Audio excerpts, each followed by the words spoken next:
Hello, everyone. Hello, Kay. Hi, Lana. Hi, Dolores. Hi, Carmen.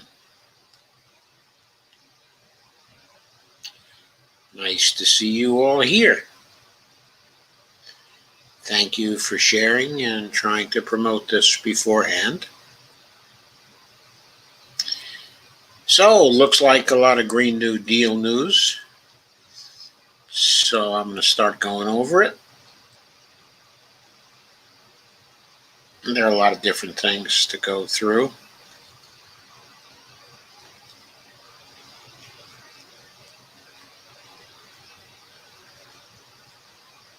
Some of them I'll just hit the high spots.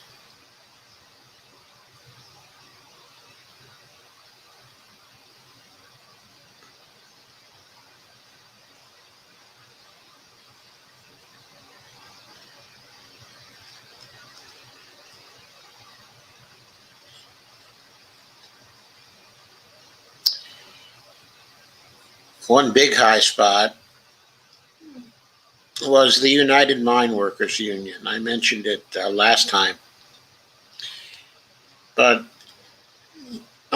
here's a piece in Common Dreams going into it in some detail. Okay, this appeared on April 19th, and it's called Climate Movement Applauds Coal Miners' Demand for Just Transition, Green Jobs. This is by Kenny Stansel, a staff writer. And there's a West Virginia poster. West Virginia, Build Back Bold. The largest union of coal miners in the U.S. announced Monday it would accept a transition from fossil fuels to renewable energy, as long as the federal government takes care of coal workers, but through the provision of green jobs and income support for those who become unemployed. There needs to be a tremendous investment here, said Cecil E. Roberts, president of the UMWA International. We always end up dealing with climate change, closing down coal mines. We never get to the second piece of it, unquote. Before a press conference outlining the UMW's approach, Roberts said in a statement that, quote, energy transition and labor policies must be based on more than just promises down the road. We want to discuss how miners, their families, and their communities can come out of this transition period and be certain they will be in as good or better shape than they are today. Quote, much of the coal-producing areas of Appalachia and elsewhere are already in bad economic shape. Washington has taken little action to address it over the past decade. That must change, unquote. As we confront the next wave of energy transition, we must take steps now to ensure that things do not get worse for coal miners, their families, and communities, but in fact get better. And tweets in support of what they had to say. The UMWA plan calls for creation of new jobs in Appalachia through tax credits that would subsidize the making of solar panel and wind turbine components, and by funding the reclamation of abandoned mines that pose a risk to public health. This was reported by the New York Times. Quote, the union wants the federal government to support miners who lose their jobs through retraining and by replacing their wages, health insurance, and pensions, unquote.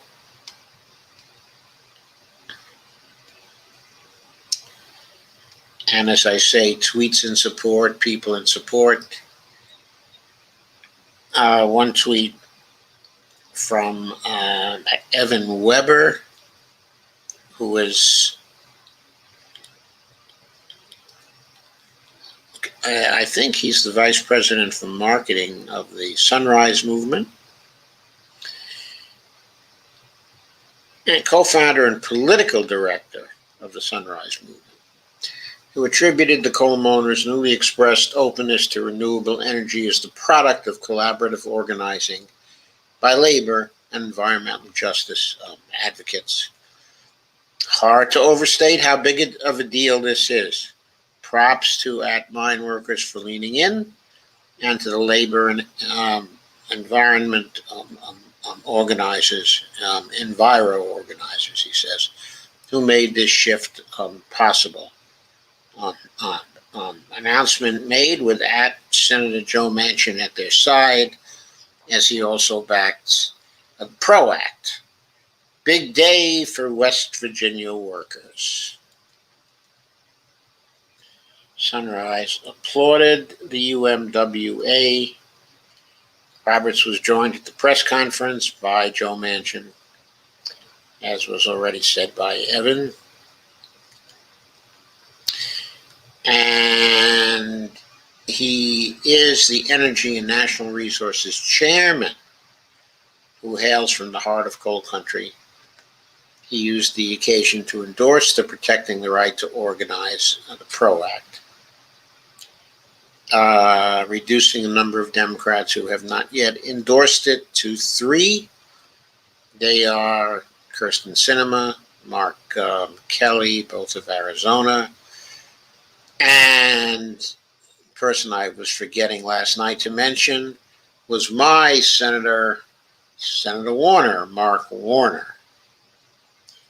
He's gotten a fortune in contributions from Amazon, from some of the top executives, at Amazon, and from executives, at other companies that have a vested interest in killing the PRO Act. So there's been a lot of money going to him on behalf of his opposition to the PRO Act. So we in Virginia have to persuade him that he needs to vote for the PRO Act. So that's going to be up to us. Evan Weber said, "It is our hope that today marks a turning point for Senator Manchin. If he's truly committed to protecting this community and West Virginians, he'll support the tremendous investment the mine workers call for, starting with $10 trillion over the next decade, or $1 trillion per year, in order to ensure we can truly transition in a way that leaves no one behind. He'll also stop pretending that this is an agenda that the Republican Party, which has long abandoned its desire to productively deliver for the American people, will come along with, and urge passage of this important agenda for mine workers and West Virginians through a simple majority by abolishing the filibuster." So there's Weber and the Sunrise Movement calling for Manchin to support the abolition of the filibuster. As journalist Sarah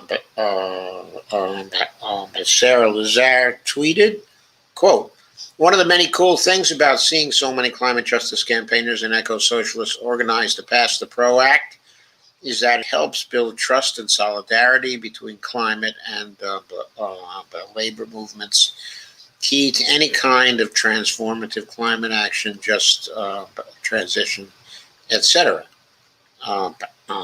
Unquote.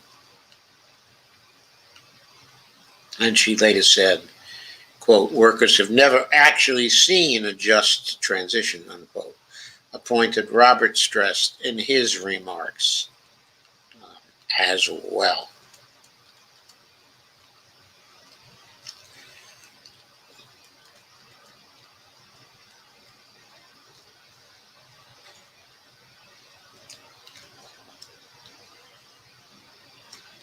Another piece from the article, it's not the exorbitant cost of carbon capture by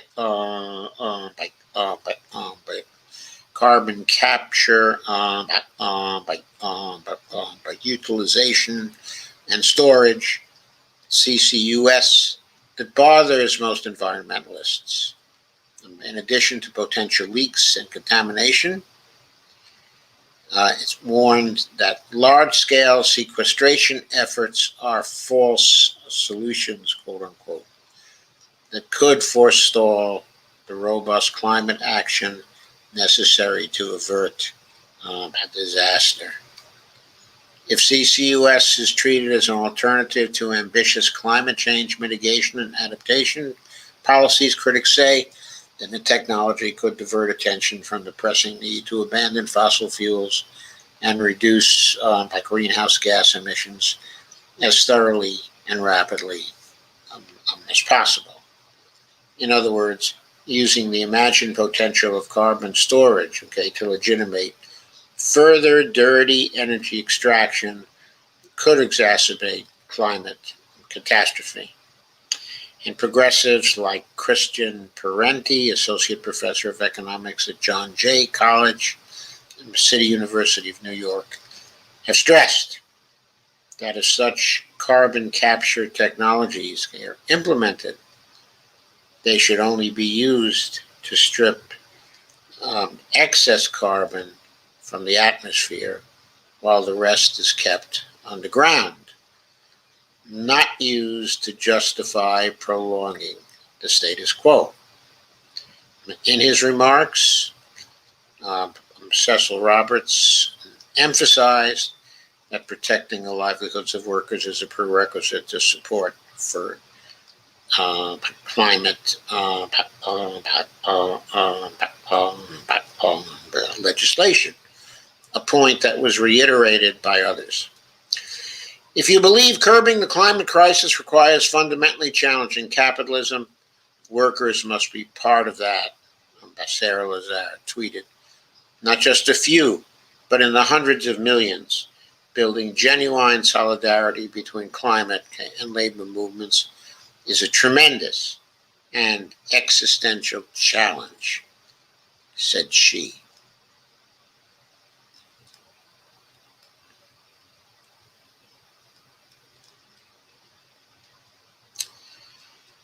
Next, I'm going to hit a piece from Truth Out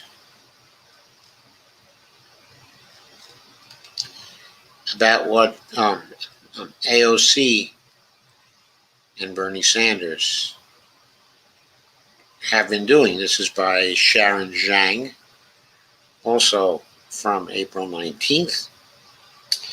And it says that AOC and Bernie Sanders are set to unveil new legislation on Monday, focusing on improving public housing, making it more climate friendly. And of course, they did unveil legislation. The bill is called the Green New Deal of Public Housing and is an arm of the larger GND package.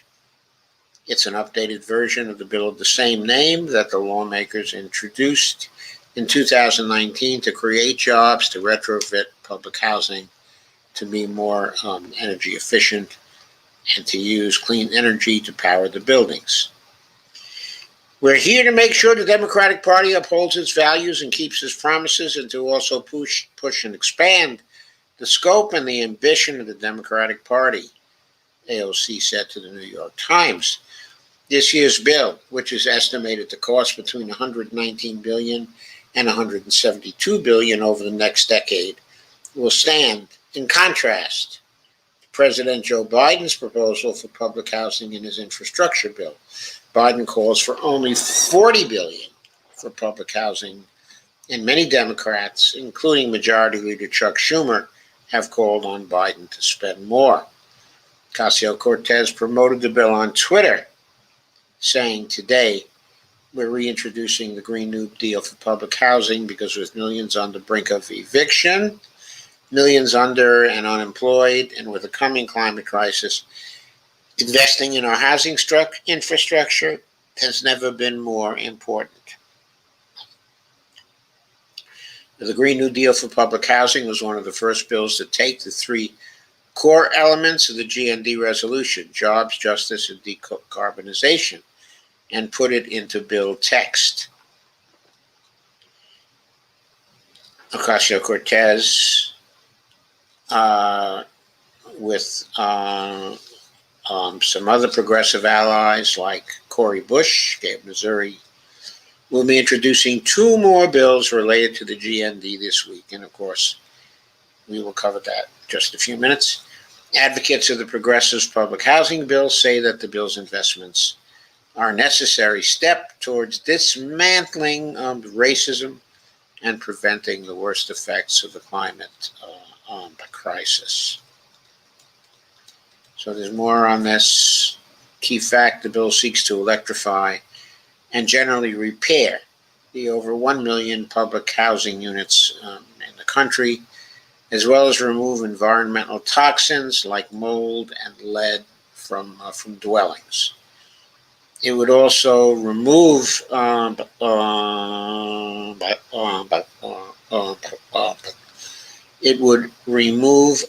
limitations on building more public housing as set by the Faircloth Amendment, which sets strict limits on how much affordable housing can be built.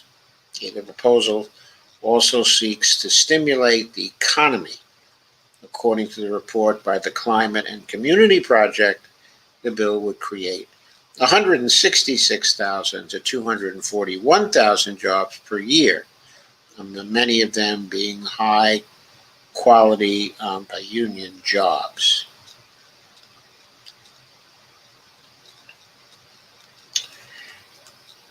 Ocasio-Cortez and Bernie Sanders, the proposal would not only improve the quality of life of the people living in public housing, but also improve health outcomes. Eliminating mold and other toxins in these buildings would cut the rate of asthma among New York public housing residents by 18 to 30%, the report finds. The bill's introduction comes a day after other Democrats from New York have called on Biden to spend at least twice as much as the proposed $40 billion for public housing in his infrastructure bill. Quote, public housing has been neglected and left to get worse, and we're not going to stand for it anymore, unquote, said Schumer on Sunday. Well, of course, if he doesn't want to stand for it anymore, and he really wants to add something to this particular bill, then what he's going to have to do is to wrap it into the infrastructure bill and refuse to pass any version of the infrastructure bill that doesn't have the AOC Sanders bill inside of it. So let's say if Schumer has the guts to follow that down the line, it'll be interesting to see. He says, we're not taking it anymore, so don't take it anymore. You're the majority leader of the Senate. You don't have to floor a bill that doesn't have that in it. No, you don't have to do that at all, Chucky.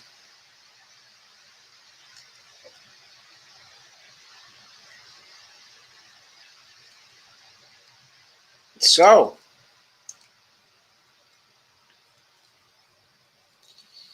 St. Louis, the Arch.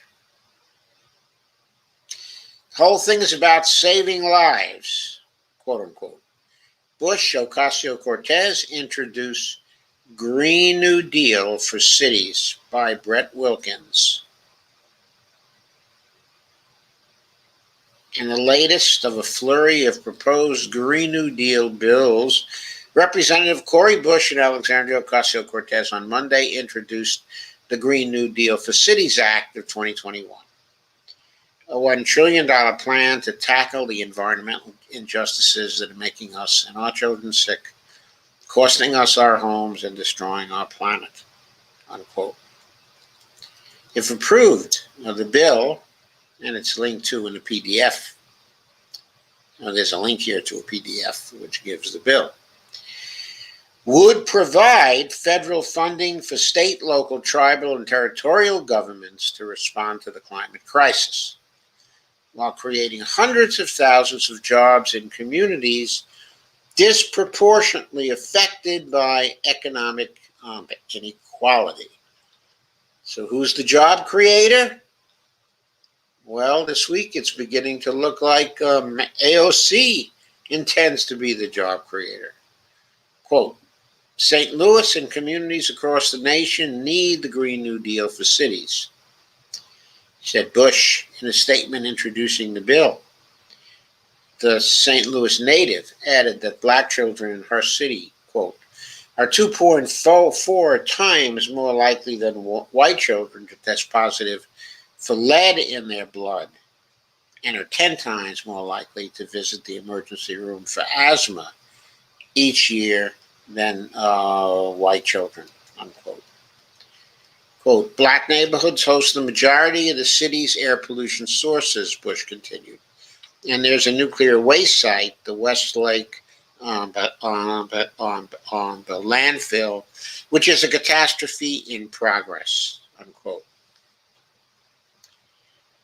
This, by legislation, would make sure every city, town, county, and tribe can have a federally funded Green New Deal, unquote. She added, quote, this is a $1 trillion investment to tackle the environmental injustices that are making us and our children sick, costing us our homes, and destroying our planet. And she tweeted out the key points of the bill. Cori Bush did. $1 trillion investment in our communities, hundreds of thousands of good-paying by union jobs, clean air, removal of lead paint and pipes, making homes weatherproof to lower utility costs. It's the Green New Deal for cities. Specifically, the GND for cities would, well, again, authorize $1 trillion, find an expansive array of climate and environmental justice projects, including wind power procurement, clean water infrastructure, and air quality monitoring. But by the way, with respect to the $1 trillion, a minimum 50% of all investments are going each to frontline communities and to mitigation of the climate.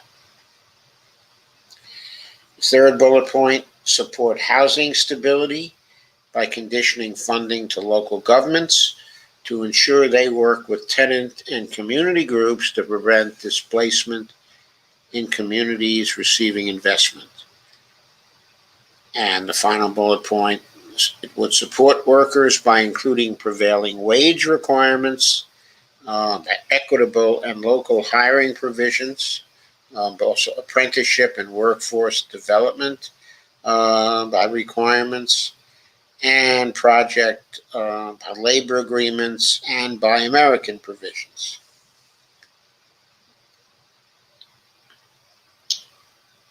While doing an interview with St. Louis Radio, Bush explained that the Green New Deal for cities is personal for her. Quote, I remember talking about lead paint as a child, hearing about it on the television, and showing up at parks and people testing us for lead. It was like this thing when I was a kid, and it just went away. She was probably a kid during Jimmy Carter's time. Maybe that's why it was happening then.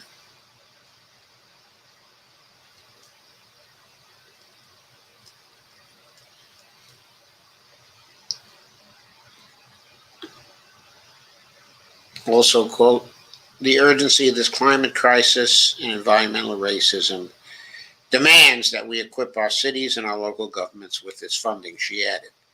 In her statement introducing the measure, Ocasio-Cortez said that the GND for cities would provide local governments the funding to create good-paying union jobs repairing their infrastructure, improving water quality, reducing air pollution, cleaning up parks, creating new green spaces, and eliminating blight. The desire for these investments is there. And then she added, quote, we need to give our local communities the funding and support to act. The article says, although only Monday, it's already been a busy week for Ocasio-Cortez and the Green New Deal. Earlier in the day, she and Bernie Sanders reintroduced the Green New Deal for public housing, which they said would significantly improve living conditions and costs for nearly 2 million people who reside in public housing units, while creating more than 240,000 new jobs. And she announced it's Green New Deal Week in a tweet and pointed out that as well as the GND for cities and the GND for public housing, she and Ed Markey were going to reintroduce the Green New Deal resolution with new congressional co-sponsors. Further bullet point is the Civilian Climate Corps with Ed Markey and an agricultural resilience bill with Shelley Pingree and more. So busy indeed. So let me stop there.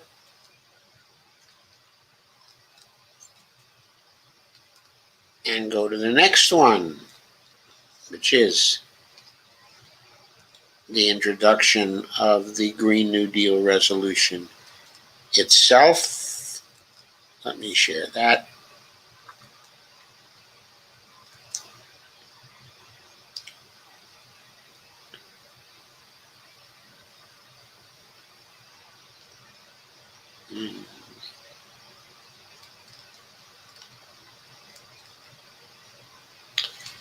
Again, Common Dreams. This was yesterday.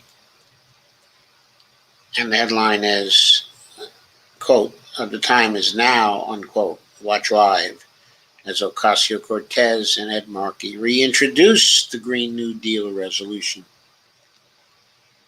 This was by the Common Dreams staff, and it was yesterday when they introduced the bill. Quote, matching the scope and scale of the climate crisis means transforming our economy, creating millions of jobs, and delivering justice. The time is now, unquote.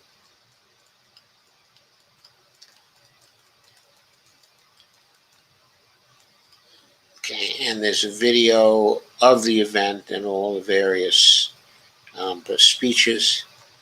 I'm not going to play the video, it's too long. But as the Sunrise Movement said in 2019, the Green New Deal resolution, while not a binding piece of legislation, outlines a plan to launch a World War II scale transformation of our economy, including a just transition for workers and frontline communities, and moving to 100% clean and renewable energy by 2030.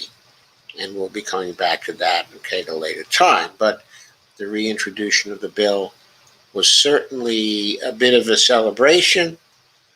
They added more sponsors.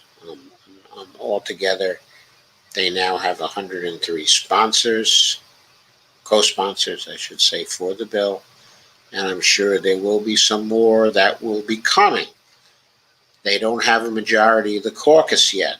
It will be a big day when they get a majority of the caucus. Whether they do or not is going to be up to us. It's going to be up to whether we can push the resolution and other Green New Deal bills, specific bills that are going to be introduced and that we need to pressure to get to the floor. So, Let's end there with the Green New Deal itself.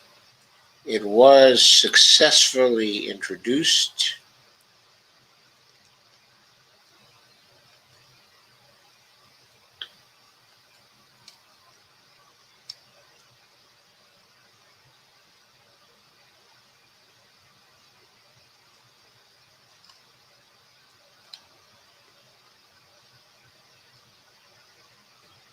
Here is something not so good.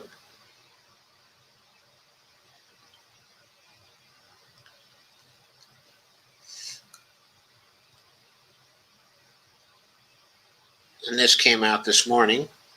Climate troops, also Common Dreams, warn reported Biden plan to cut emissions in half by 2030, quote, not good enough. This is by Kenny Stansel. Of course, I didn't think it was good enough either, did I?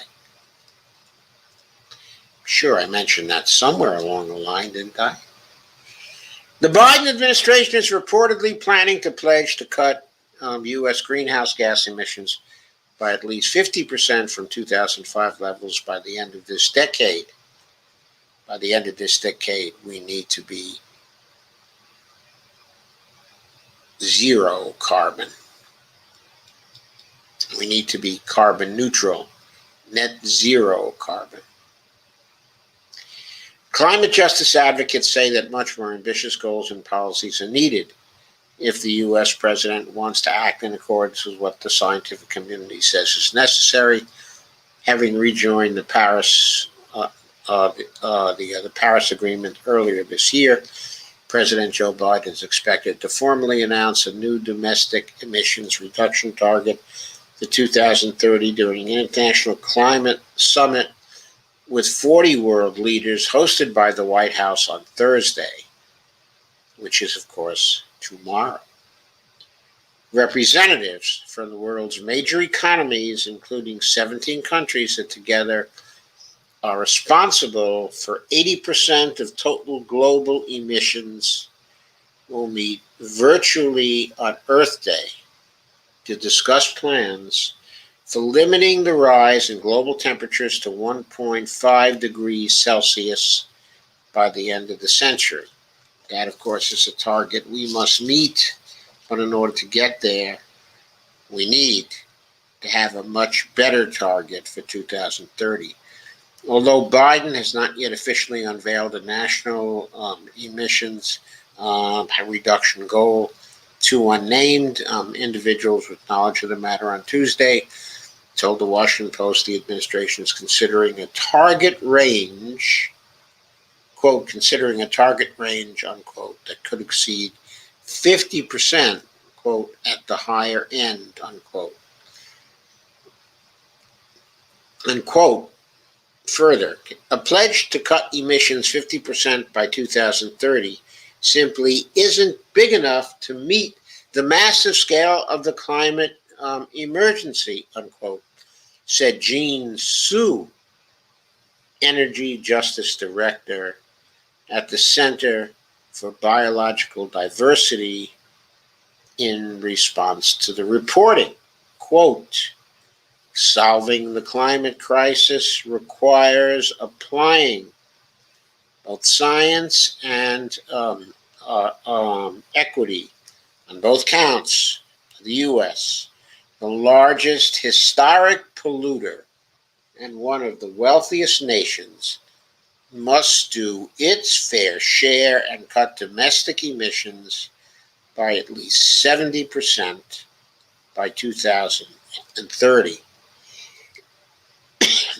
Okay, what I'd say is we need to get to net zero by 2030. If cutting domestic emissions, okay, is enough to get us there, then fine. If it's not enough, if 70% is not enough to get it there, to get us there, then I want to get to a cut that is enough, but to get us there. Quote, combating the climate emergency at home also requires transforming our economy by moving immediately to end the fossil fuel era and create a renewable and anti-racist an energy system that advances justice first, unquote, Su added. Mitch Jones, policy director at Food and Water Watch, agrees that Biden's approach to confronting the climate crisis, quote, is not good enough, unquote. While these White House goals are being lauded as aggressive, they are inadequate, unquote, Jones said Wednesday in a statement. Quote again, as the world's historical largest emitter of climate pollution, we have a duty to do much more and to act with greater urgency, unquote.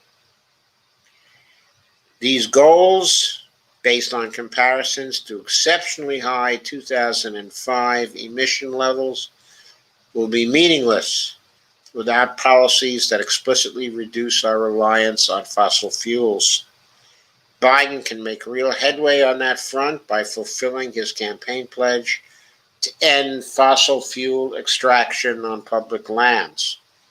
He must also halt all new fossil fuel projects, which are polluting frontline communities and driving up emissions, and should join the push to ban fracking everywhere. In a statement, Sunrise Movement political director Evan Weber, he again said that, quote, the science is clear. If the U.S. does not achieve much more by the end of this decade, it will be a death sentence for our generation and the billions of people at the front lines of the climate crisis in the United States and abroad, unquote. Referring to the 2018 report of the IPCC, the Intergovernmental Panel on Climate Change, Weber noted that, quote, in order to have even a 50% shot of staying under 1.5 degrees Celsius of warming to avoid the worst of the climate crisis, we must have global emissions, not U.S. emissions, global emissions by 2030. If the U.S., with the most historical responsibility and greatest economic capacity, only halves our own emissions by then, we are doomed. We must do much more as quickly as we can. Okay, a new report, there's a link to that report, outlines that in order to truly meet our global historic responsibility, we have to reduce global emissions by the equivalent of 195% of 2005 U.S. Levels by 2030. Anyway, that last was a quote. Greenpeace also said the Biden administration's reported plan to limit the country's emissions reduction goal to 50% by 2030 would be woefully inadequate and inconsistent with what climate scientists say is absolutely necessary. Climate director for Greenpeace USA, Janet Redmond, said, quote, to be a true climate leader, Biden has to show his commitment to addressing today's interlocking public health, racial inequity, and climate crises. That means slashing U.S. carbon pollution by beginning the transition away from fossil fuels now, while ensuring no worker or community is left behind. Science and justice demand that we reduce emissions by 70% from 2005 levels by 2030 on the road to zero emissions by mid-century. I don't think that's good enough either. If we get to zero emissions by mid-century, well, if we get to net zero sometime in the 2030s, we should still be on track, but I want to get to net zero by 2030. But I think zero emissions by 2050 is going to be too late. It's not going to solve the problem. The White House, quote again, the White House can get this done by removing government subsidies to fossil fuel companies, investing in an equitable and sustainable economic recovery, and stopping fishy carbon offset deals like the one Biden is considering with Brazil right now, stressing the importance of stopping deforestation and restoring biodiverse ecosystems, in addition to quickly phasing out fossil fuels. But Jennifer Morgan, who's the executive director of Greenpeace, said that, quote, our survival depends on real climate action.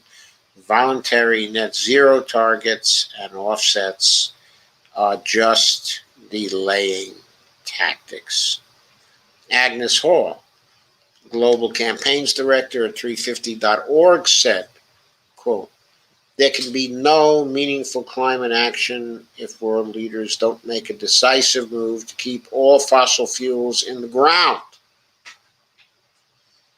And that's going to need bold leadership from the U.S. president that goes beyond promises and includes concrete actions to put a halt to polluting projects and subsidies for climate-destroying industries and urgently fund the renewable energy transition.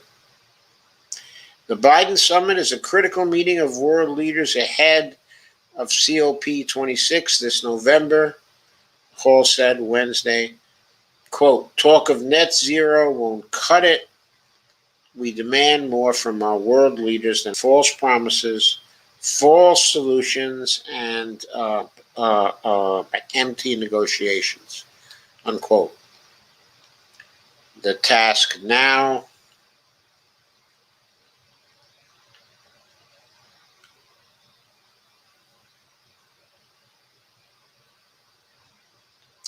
is to hold politicians to their lofty words, she added. To do that, the global climate movement needs to keep up the pressure on our governments at home, as well as on the international stage, to take urgent action now to reduce carbon emissions and ensure a just recovery by creating a sustainable,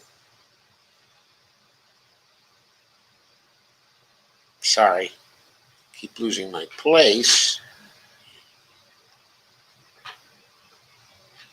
to reduce carbon emissions and ensure a just recovery by creating a sustainable fossil fuel-free world. I think, fossil-free world. A sustainable fossil-free world. Seems to be the scroll bar giving me a little trouble here. So let me see if I can't handle that problem.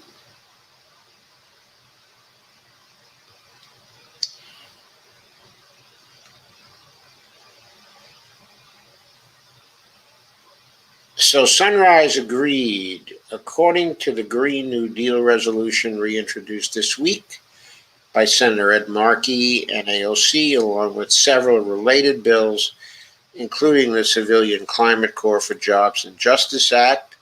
Weber implored Joe Biden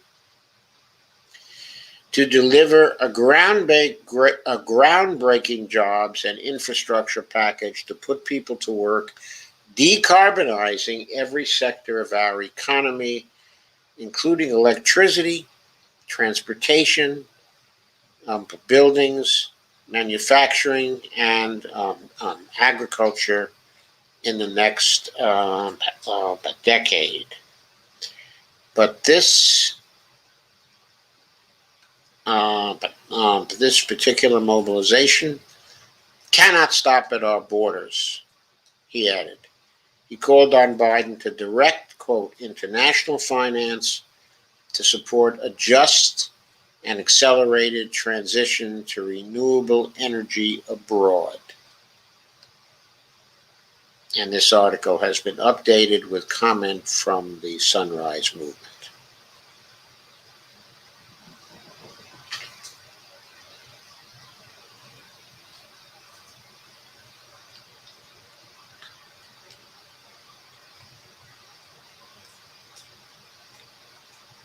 So, there was the word from the climate groups that it is not enough, that Biden has to do more. Can he do more? Will he try to do more? One fly in the ointment, possible fly in the ointment, comes from the Hill. There is still no clarification from the parliamentarian concerning just how many additional by reconciliation bills will be possible to pass. And let me see if I can get rid of all the junk on this page and get to the piece. Okay, this was written by, who was it written by? Jordan Carney on April 18th. The headline is Senators in the Dark on Parliamentarians' Decision.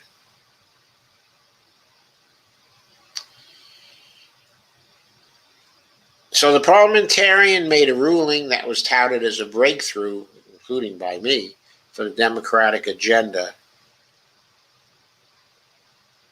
But it is putting the Senate in uncharted territory and sparking confusion.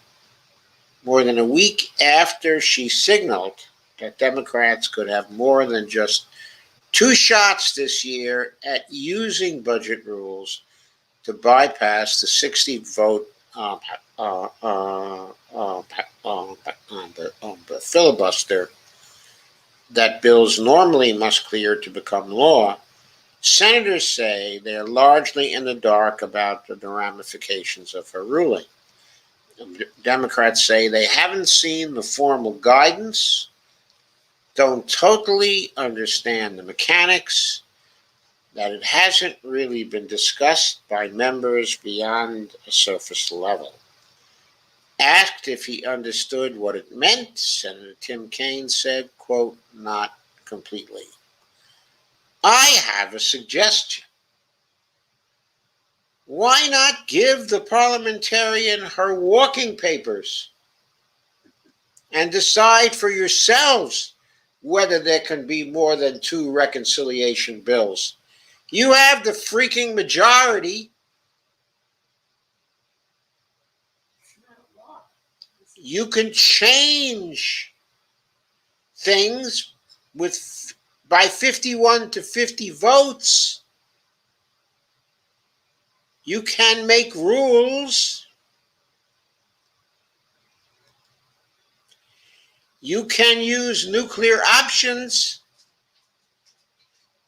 You don't need any damned parliamentarian right now to tell you what you can do.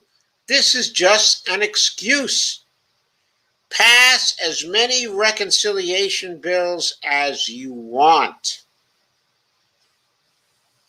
Asked if he understood what it meant, Senator Tim Kaine, my other senator, said, quote, not completely. Quote again, we did have the beginnings of a discussion about it, but we didn't get into a discussion about, quote, okay, well, what does this mean for infrastructure, unquote, Kaine said. Why not? Are you shy?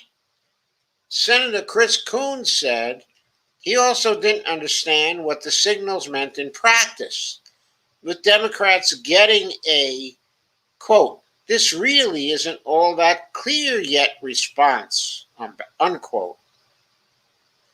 Why don't you just go have coffee with the parliamentarian?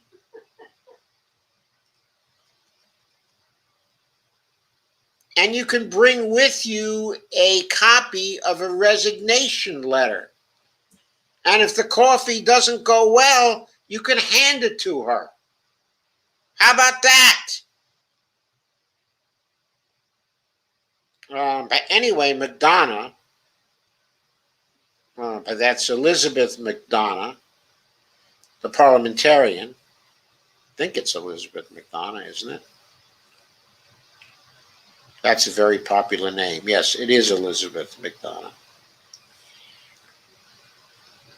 Told Democrats over the recent 2 weeks that they could revise budget resolutions, which are used to greenlight bills passed with only a simple majority under the arcane process known as reconciliation. Yes, that is what she said. And I pointed out that if they could revise budget resolutions, and there's no limit on the amount of revisions of budget resolutions that can be put in, there's also no limit on the amount of reconciliation bills that could be passed in a fiscal year. The only limits would be in the amount of time it takes to pass these bills. But they ought to be able to get in at least 3 or 4 more. They've had one already. There's certainly enough time till the end of this fiscal year to get in 3 or 4 more. The news was immediately interpreted as a significant breakthrough for Senate leader Charles Schumer that would make it easier to move big ticket items on Biden's agenda despite GOP opposition. But Democrats haven't explained exactly how the process might work, and they don't seem to understand the process that well themselves. Please, just outline what the process is. You people have the votes to create the process. You determine what the process is. You with your 51 votes. Schumer asked what the ruling might mean this week. Signaled that it was less of a panacea that would smooth the way for Democrats' quote big and bold agenda, and more the first of potentially several negotiations with the parliamentarian's office. Don't negotiate. Bring the resignation letter. He said the language in the Section 304 of the Congressional Budget Act that allows budget reconciliation, quote, says you can entertain more than an additional reconciliation bill. Yes, it does. Now, how that happens, in what way that happens, we have to have discussions with the parliamentarian. Bull! We have to decide how to use it. Kaine predicted that Democrats would likely have a discussion, but the guidance so far was a, quote, a very preliminary, sort of like, quote, there's an option that's available, unquote. Look, people, if they don't do this, that should be the end of the Democratic Party. No ifs, ands, or buts. They all should be voted out of office. Come November 2022, if they don't take hold of this process and pass those frickin' bills, what did the Republicans do in 2001 under Bush when the parliamentarian was uncooperative with their desire to do a tax cut? What did they do? They fired the parliamentarian. What the hell is wrong with you? We did not elect you to have a parliamentarian determine what you could do. We elected you for you to determine what you could do. Now quit this parliamentarian crap. It's crap. We see through it. We see through you. We know it's crap. Senator Chris Murphy, Democrat of Connecticut, said it was, quote, briefly, unquote, discussed in a closed-door caucus meeting, but not in any detail. Senator Ben Cardin, echoing several of his colleagues, said he hadn't seen the ruling and predicted most Democrats wouldn't. Why wouldn't you see the ruling? Why wouldn't you see it? Quote, I'm not sure we're ever going to see a ruling as such. Cardin said, adding that it would instead be additional conversations, quote unquote. Cardin, she works for you. She works for you. What do you mean you're not going to see the ruling? Are you insane? What is this insanity? But there are a host of unanswered but important questions, including if Democrats could have unlimited attempts at governing through reconciliation or any time restrictions on when or what it could be used. House Democrats are also in the dark. Bring that resignation letter. And Speaker Nancy Pelosi adds to the kabuki. She refused to weigh in on the potential implications.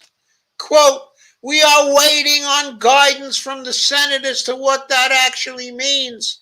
As I've said to you before, I don't get involved in their rules, and they don't get involved in our rules, she said to reporters. Nancy Pelosi, I'm not asking you to get involved in their rules. What I am asking you to do is pass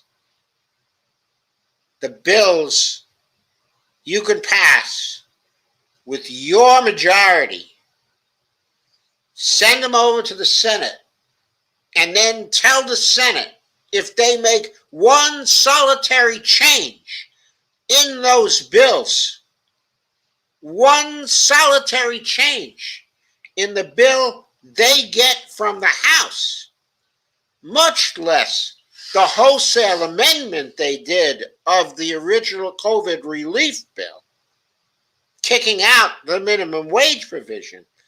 You make it known to them if they make one solitary change,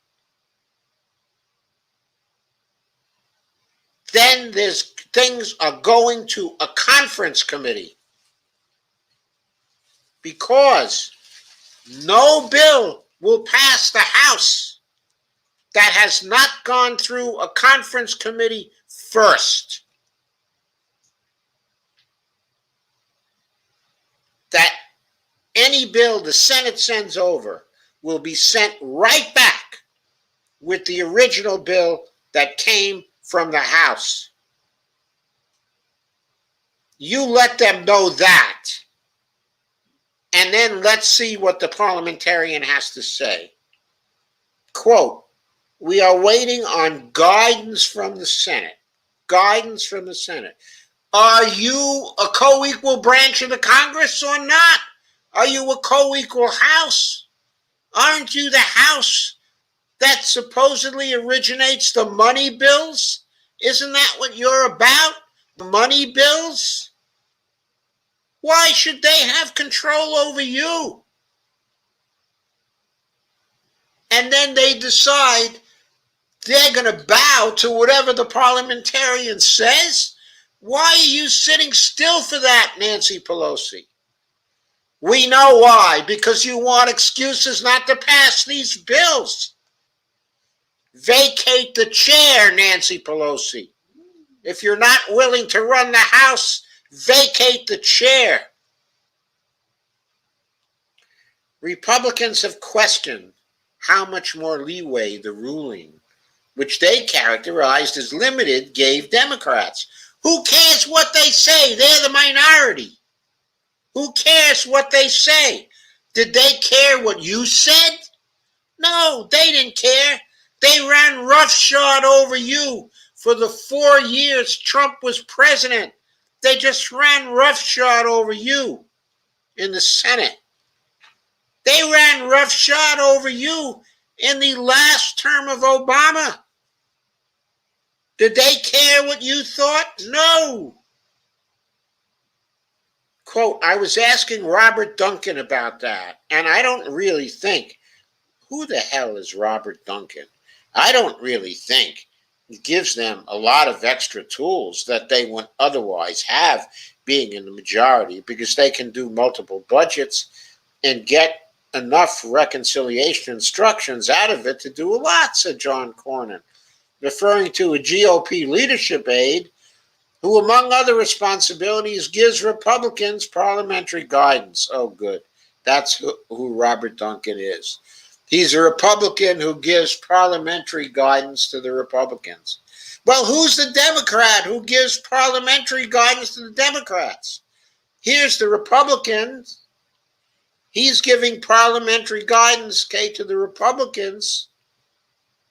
And then there's the parliamentarian who's giving parliamentary advice to the Senate. Where is the Democratic leadership aide who is giving Democrats parliamentary guidance? A GOP source characterized it as a, quote, relatively narrow ruling that says Section 304 of the Congressional Budget Act, which says a budget resolution can be revised, can include reconciliation instructions. Well, we all agree that's what it says, but what makes it a relatively narrow ruling? Quote, the ruling doesn't say anything about being able to use it for fiscal year 21. It's a 1974 act. It's Section 304 of the 1974 Act.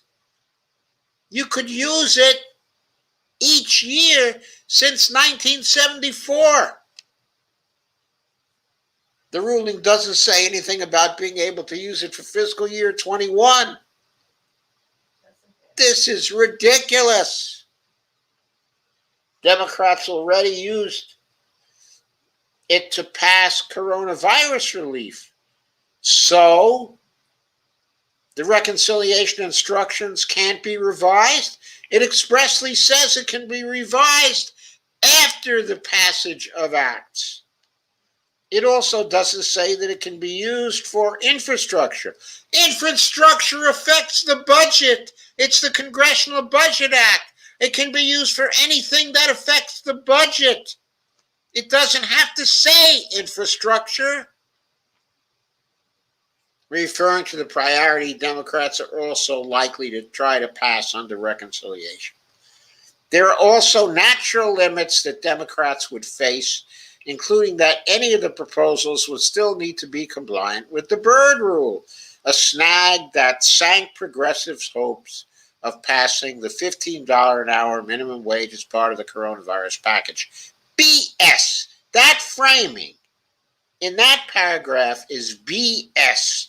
What snagged the progressive hopes was Biden wanting the $15 per hour minimum wage out of the bill because Manchin was threatening him at the time that he would torpedo the whole bill. And the progressives, I was going to say bless their souls, maybe I should say curse their souls, did not think it worthwhile to pose a counter threat to Joe Biden. Specifically, well, if the $15 per hour minimum wage isn't in this coronavirus package, guess what? It's not passing because we're not voting for it. So take your choice. Take your choice. You're not getting it unless you use the power of the presidency to crunch somebody. Now you've got 30 of us in the House to crunch. Or you can crunch one freaking senator. What are you going to do? Maybe it's two freaking senators. I don't know. Certainly, it wasn't 8 freaking senators. A lot of the people who voted that bill, who voted the minimum wage out of that bill, were responding to what Biden wanted. But Democrats could potentially use the extra shots at reconciliation to break up their infrastructure package, pass more COVID-19 relief, change the eligibility age for Medicare, or raise the debt ceiling. You bet. It could also all be for naught. To use reconciliation, Democrats need all 50 of their members on board with the policy. Joe Manchin has indicated that in addition to opposing nixing the 60-vote filibuster, he's also not sold on the widespread use, of reconciliation. Yes, he's got the whole Democratic Party in a bind.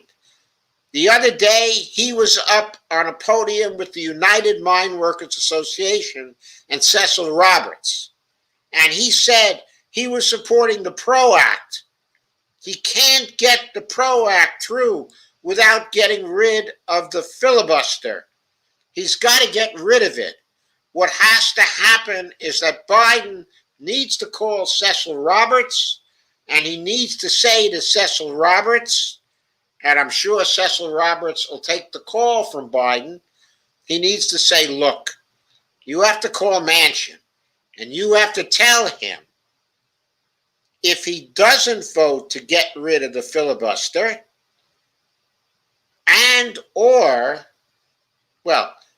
if he doesn't vote to get rid of the filibuster, because the PRO Act can only be passed if he gets rid of the filibuster. Reconciliation can certainly not be used to pass the PRO Act. So Cecil Roberts has to end the reconciliation farce for good by telling Manchin that he's going to lose the support of the Mine Workers Union when he runs again in 2024 if he does not nix the filibuster now, because Cecil Roberts needs the PRO Act now, and he needs the Green New Deal Act also right now. And I would like to see Joe Manchin win in 2024 if Paula Jean Swearengin or Richard Ojeda has the support of the United Mine Workers Union. Because if that happens, Manchin isn't winning the Democratic nomination in 2024. It's time for the Mine Workers Union to step up. It's time for Cecil Roberts to act like he's John L. Lewis. That's what we need. Quote, we should all be alarmed at how the budget reconciliation process is being used by both parties to stifle debate around the major issues facing our country today. There's been all kinds of support, all kinds of debate about these major issues. This debate point is it's more BS. There are debates all over the internet, all over Twitter, all over the blogs, debates in the mainstream going on about these things all the time. There would be debates in the Senate if they brought things to the floor and they didn't have filibusters. If they didn't have the silent filibusters, there would be debates in the Senate. Manchin's op-ed was BS. There was nothing to it. But top Democrats have signaled they would likely pass most, if not all, of Biden's $2.3 trillion infrastructure and spending plan under reconciliation. They'll pass more than that. They'll pass whatever Biden wants to do for reconciliation. There are really about 4 or 5 of the holdouts. And they can all be turned, including Joe Manchin. But the key is probably Joe Manchin. If the Mine Workers Union turns him, it's going to be very difficult for the others to hold out, especially Mark Kelly, because his election depends on his being able to bring the base out, okay, in Arizona. If he can't bring the base out in Arizona, he's going to lose in 2022. And if Kelly goes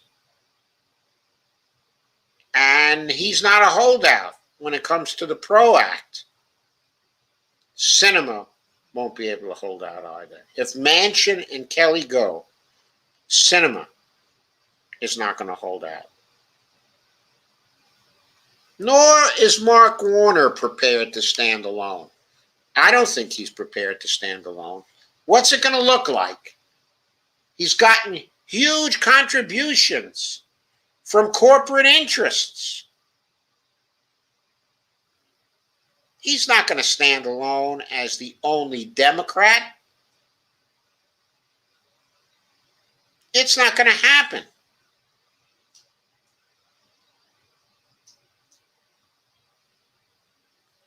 Though Democrats are having talks with their GOP colleagues about what a bipartisan bill could look like, they face an uphill stretch in the middle of deep divisions with Republicans over how to pay for a bill and what qualifies as infrastructure. There can't be a bipartisan bill. Meanwhile, progressives are pushing their party to go well beyond Biden's plan to include things like health care, child care, and even immigration. Yes, we are. What we're really pushing Biden to do is to put his weight behind getting rid of the filibuster. He promised that during the campaign on the road, if you remember. It was Bernie holding out, saying he wasn't sure about getting rid of the filibuster. He wasn't sure he liked that so much. It was Bernie saying that. And Biden saying he was for getting rid of the filibuster. He said that on the campaign trail. What happened, Biden? What happened? Senate Budget Committee Chairman Bernie Sanders told reporters he was working on, quote unquote, what needed to be done before Democrats could revise the fiscal 2021 resolution that they previously used to pass the coronavirus bill. But he added, nobody knows what's going to be in the next by reconciliation package. And he said, quote, I'm glad you're asking me about a question nobody knows the answer to. He said that to CNN, I think, if I recall correctly. So that's it, folks. That's the game the Democrats are playing. They're playing kabuki with the parliamentarian. Instead of grabbing the reins, they wanted control of the Senate. They got control of the Senate. Instead of grabbing the reins and doing things, they're pettifogging around with a parliamentarian they can fire tomorrow. Go have a coffee and bring the resignation letter, people. This is kabuki. It's baloney sauces. We know it. We see it. If it doesn't happen, we know it's going to be your failure, Democrats. Your failure. And finally, for tonight, there was a very interesting piece in Jacobin. It was an accurate piece. It was a very good piece. The title of it is Jim Clyburn. Here's another gem for you. Jim Clyburn.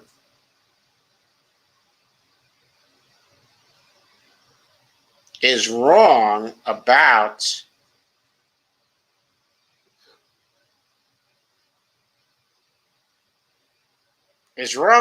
FDR and the New Deal. And this is by Paul Heidemann, and it was done on April 15th. I've been holding it for a while.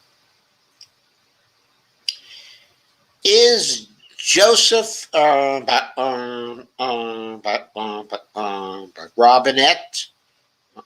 Biden Jr.? But by the way, what is a robinette? Seems to me it's a little robin, isn't it? Is he the new Franklin Delano Roosevelt? Well, he's certainly not the new Robin Hood, is he? Many people would certainly like to think so. Prominent among them is his chief of staff, Ron Klain, who has enthusiastically pushed the comparison. But many on the left are, of course, skeptical of such premature canonization. But skepticism has also come from another direction. Recently, House Majority Whip Jim Clyburn argued that, quote, if Biden's going to have credibility, he must be much closer to Harry Truman than to Franklin Roosevelt. I hear people talking about Joe Biden all the time, comparing him to FDR. And then he says FDR's legacy was not good for black people, unquote. Like he's the sole authority on that, right? And we know that he's the sole authority on it because he supported Joe Biden. He supported Joe Biden's run for the presidency and stampeded people into going away from Bernie because he was sure that Biden was going to be better for black people than Bernie, right? Right? That's how good his advice is. Clyburn's skepticism about FDR's legacy for racial inequality vocalizes what's become a common theme in liberal progressive views of the New Deal. Well, not in my progressive views of the New Deal. Well, FDR's administration was the lodestar for liberal ideals into the 1970s. Both scholars and activists have argued that the New Deal, in fact, served mainly to entrench racial inequality in the United States through its exclusions of black workers. In the words of political scientist Ira Katznelson, many of its programs functioned as affirmative action programs for white people. In the current moment, this revisionist perspective on the New Deal has dovetailed with contemporary liberalism's conviction that racial disparities can only be remedied by race-specific programs and that universalist social policy is inevitably exclusionary. But such a perspective occludes the traditional egalitarian politics of many New Deal programs. In other words, the identity politics people think the FDR was bad for black people. But if we look at the progressives who are woke to the class conflict dimensions of this, the picture looks entirely different. Before discussing the New Deal's importance for racial equality, however, it's important to acknowledge some of the real points its critics have made. Many New Deal programs did deepen racial inequality by offering a hand to white workers while denying one to black workers. The most central of these is undoubtedly the Federal Housing Administration, which subsidized the residential mortgages. In cooperation with banks, the FHA denied mortgages to home buyers in black neighborhoods, enforcing segregation even in cities without Jim Crow laws. Many other programs operated on a segregated basis and handed out less aid to black workers than white. But if this were the only story of the New Deal in race, it would be difficult to explain why, after 70 years in which black voters followed Frederick Douglass's judgment, that, quote, the Republican Party is the ship, all else is the sea, unquote. They enthusiastically joined the New Deal Electoral Coalition in 1936. In 1932, when FDR challenged Herbert Hoover, this attachment to the party of Lincoln still held across the urban North, where the vast majority of black voters lived.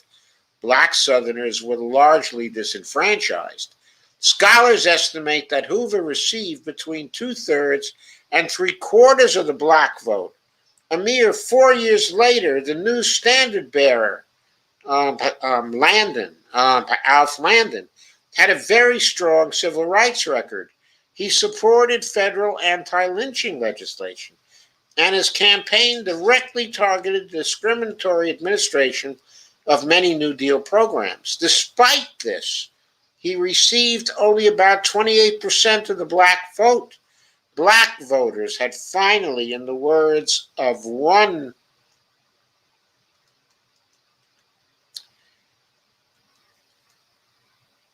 black newspaper editor, quote, turned the picture of Abraham Lincoln to the wall, unquote. If the New Deal was, in Clyburn's words, quote, not good for black people, unquote, this transformation is unintelligible, if not perverse. And of course, this also explains in part maybe Clyburn's perception.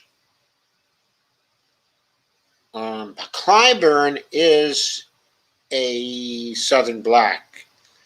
He is slightly younger than I am. I think he's 80 or 78, something like that.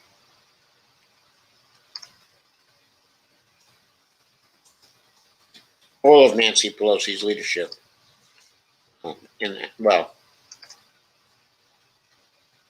much of her leadership in the House, okay, is old.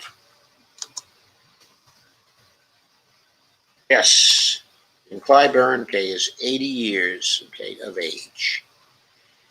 2 years my junior. Meaning, he was born in 1941. Okay, in 1941, Southern blacks did not have the vote. Also, the New Deal programs in the South did not benefit them to the same extent as the New Deal programs in the North did. So the perception of blacks concerning the New Deal was most probably regionally conditioned. And also, Clyburn most probably learned about the New Deal programs from his parents, who were Southern blacks. He probably had no idea what was happening up in the North. It probably wasn't part of his personal experience. And it's doubtful that he has read very much about it.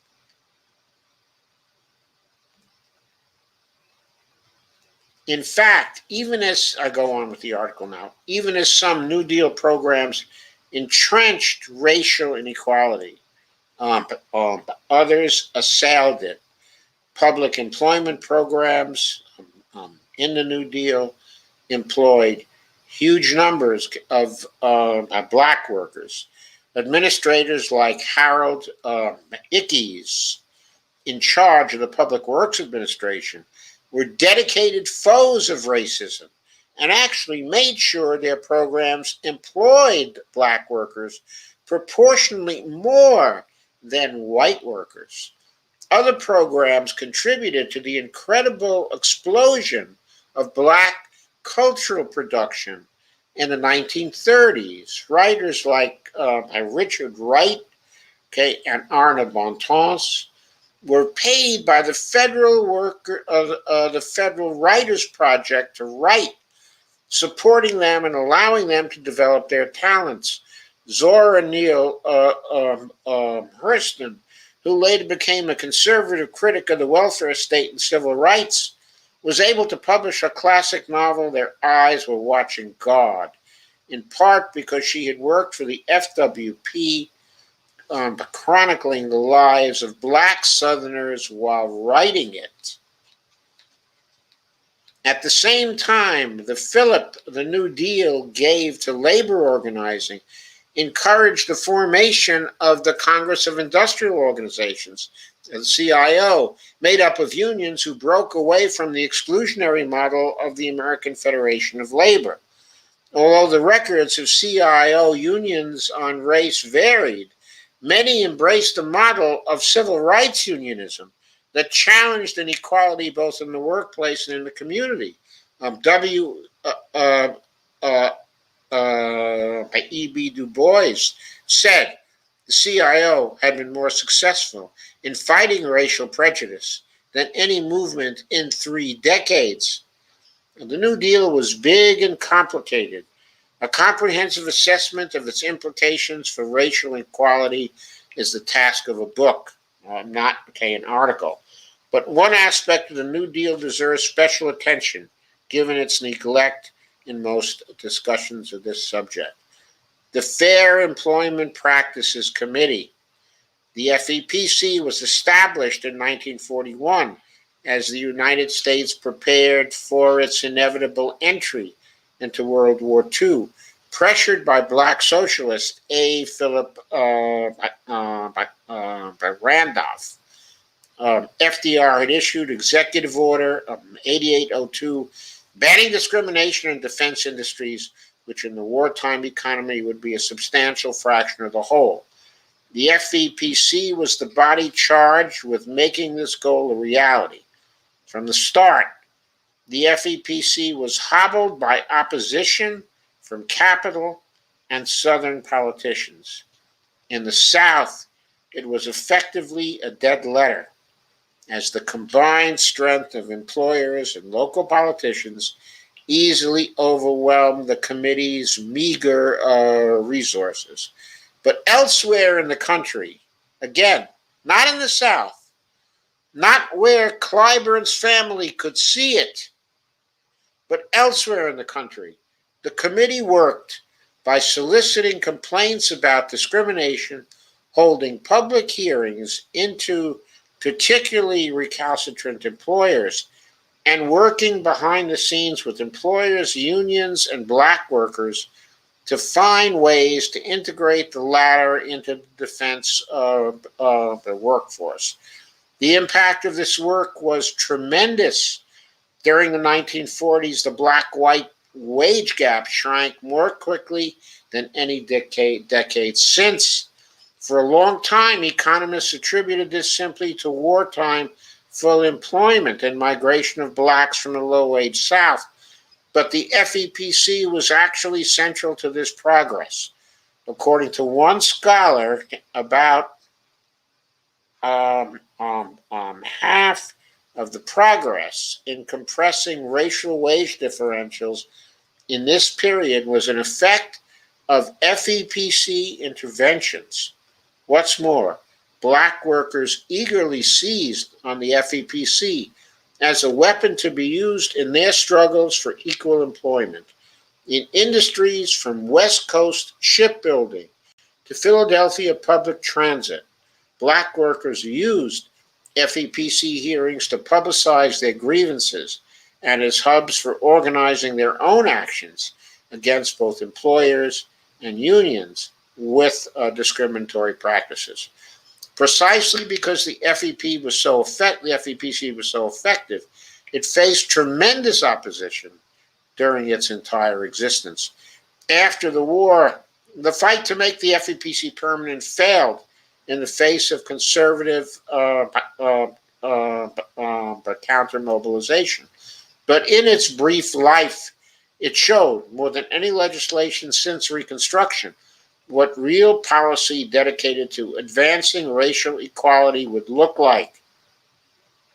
When Landon raised the discriminatory impact of some New Deal programs in 1936, he was trying to clip the wings of the egalitarian movement in the United States. Today, when centrist Democrats like Clyburn raise these same points, they are trying to accomplish something similar. Rather than a transformative presidency that raises people's expectations for what the government can do to them, Clyburn encourages Biden to emulate Harry Truman, a politician who failed in his domestic agenda while pursuing a disastrous foreign policy of imperialist bellicosity. I don't know if I would be quite so harsh on Harry Truman, but with respect to the FEPC,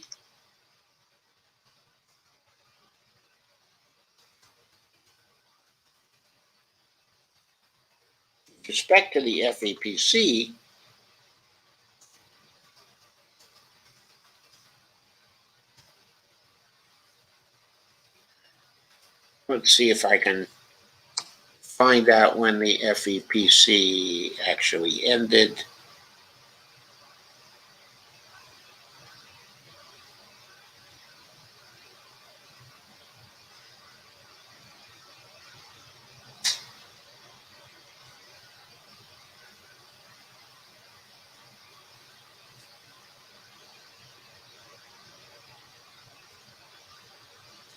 So this is interesting. The FEPC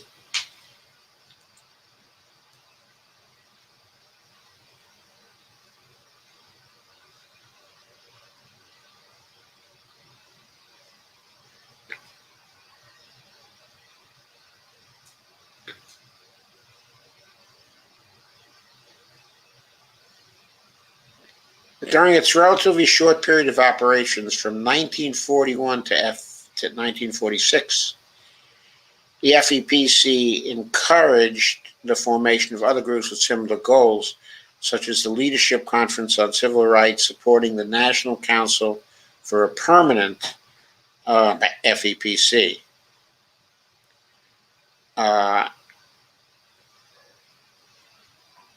Harry Truman himself, in 1948, asked Congress to approve a permanent FEPC. Also, anti-lynching legislation and the abolition of the poll tax, okay, in federal elections. And also, I seem to recall that FEPC had something to do as well with the ending of discrimination in the armed forces. Okay, I would have to look that up, but Harry Truman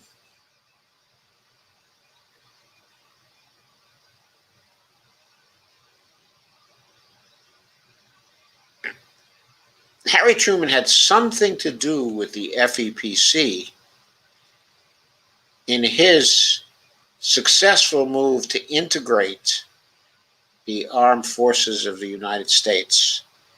I have to get that story absolutely straight, but I'm fairly sure that FEPC had something to do with that.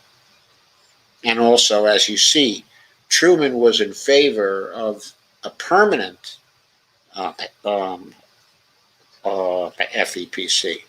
So maybe Truman failed in his domestic agenda. I think he did in some respects. Okay, but insofar as he failed, part of that agenda was to more strongly support the civil rights. That's part of what he failed on. But he tried. He fought for it. And he didn't play games about it.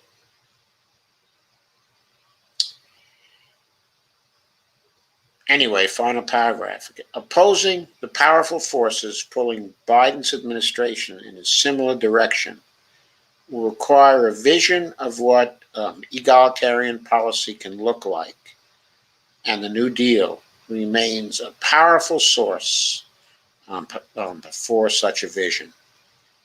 And I believe, it does.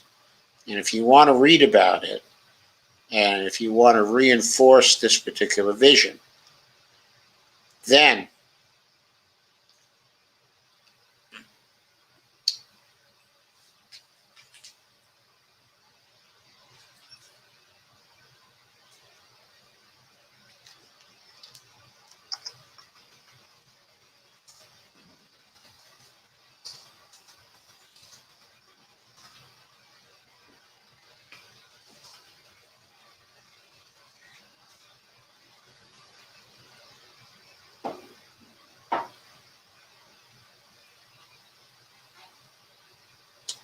one contemporary writer who's written a number of really great things about the New Deal is Harvey J. Kaye. He's a professor of history at the University of Wisconsin. He's written a book on the Four Freedoms.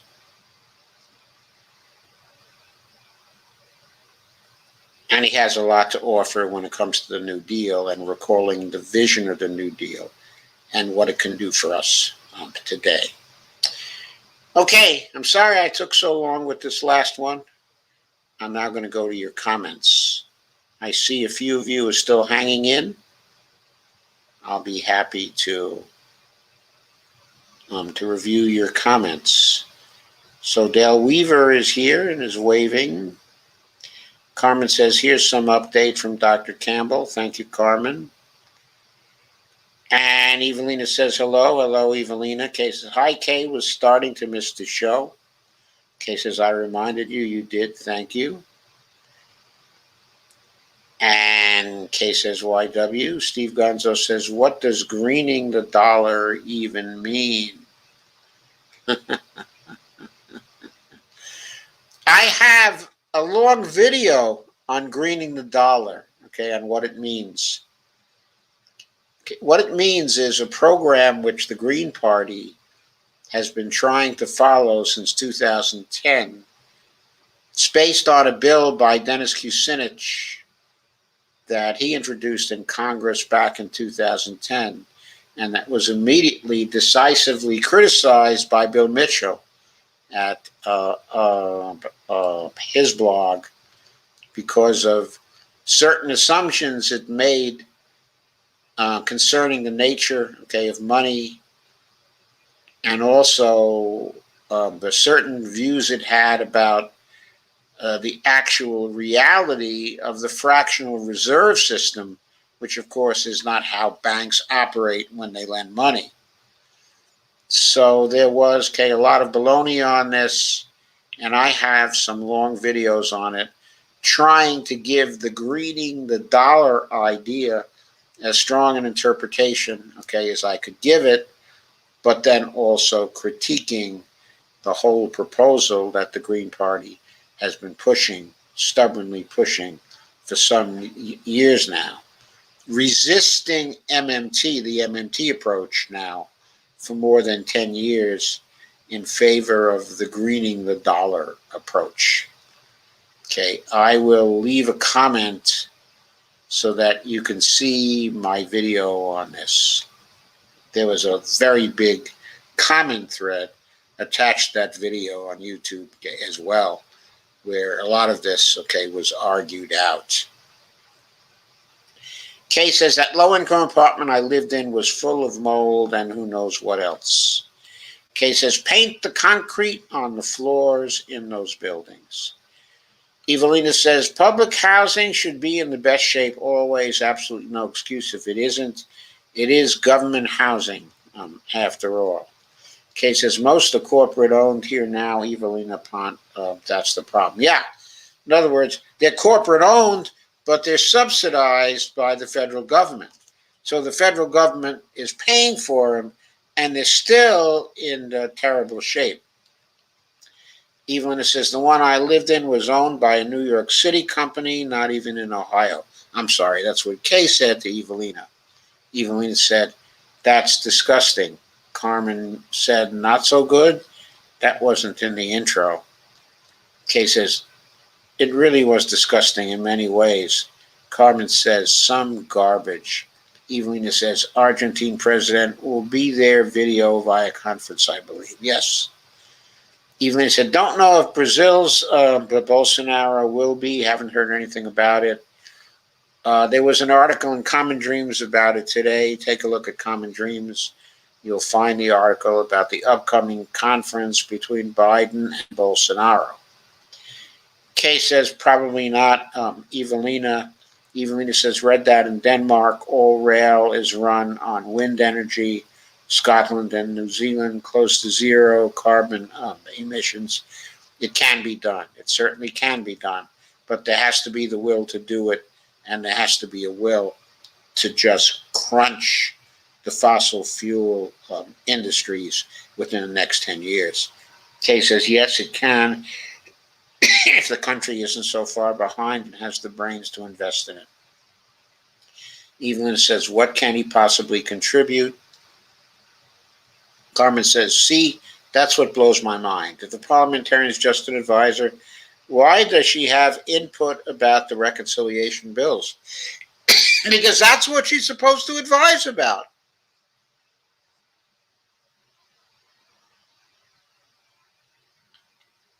I think they primarily use the position of the parliamentarian to advise on reconciliation bills.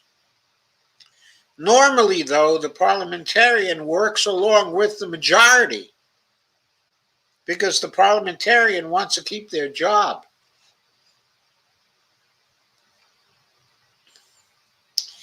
It's very awkward when the parliamentarian is appointed by one administration and then has to work with a new administration. They still have the job, okay, and they want to hang on to the job. But obviously, if they get too obstreperous, as the Democratic parliamentarian did in 2001, then the party that has taken over the Senate gets a parliamentarian whose thinking they like, whose advice they're inclined to accept. But there's nothing that says they have to accept the advice of the parliamentarian. There's really no need to fire the parliamentarian. Just broom closet her. That's all. Just put her in the broom closet. Steve Gonzo says, but Marjorie Taylor Greene at MT Green E. MT Green E? What's that? I'm glad I ran into you today at AOC to plan our debate about the New Deal. After I finish reading all 14 pages like we agreed, I'll schedule time for our debate. There's not really going to be a debate. AOC is surely not giving any time to Marjorie Taylor Greene, is she? I hope not. Lana says, ha ha, I wish they could hear you. Kay says, our government is useless. Evelina laughs. Kay says, our country is very broken. I wonder if it will ever be fixed. It won't be fixed if they don't make the decisions themselves, but try to get out of responsibility by saying, oh, the parliamentarian said this or the parliamentarian said that. Kay says, fire Manchin now. Unfortunately, you can't fire Manchin now, okay? Lana says, Ojeda is moving to North Carolina, so it will be Paula Jean or someone else to replace Manchin. Yeah, I don't see anybody on the horizon in the Democratic Party there except for Paula Jean. Okay, what's his name? The current governor, okay, is in the Republican Party now. He used to be a Democrat, but he shifted over to the Republican Party so he could run for governor. And he won as a Republican. And he kind of became a Trumpist, but now I'm not sure he's such a Trumpist anymore. Maybe he intends to move back to the Democratic Party. Who knows? However he runs, he has a good chance to beat Joe Manchin. He does. If Joe Manchin wants to keep his seat beyond 2024, he better do something. Like do something for the UMWA. Get the PRO Act done. Carmen says, I love when the Hulk comes out smashing the Kabuki Theater. Lana says, isn't Robinette his mother's maiden name? I have no idea, Lana. It may be. Biden is certainly not another FDR. And Lana says, Truman, what? Kay says, Biden can't hold a candle to FDR. Truman couldn't hold a candle to FDR either. And once I had this experience, it was years and years and years ago. We had come to Washington. It was our early days in Washington. Must have been 1978 or 1979. And we were browsing through a used bookstore that was in Georgetown. Okay, and I encountered this book.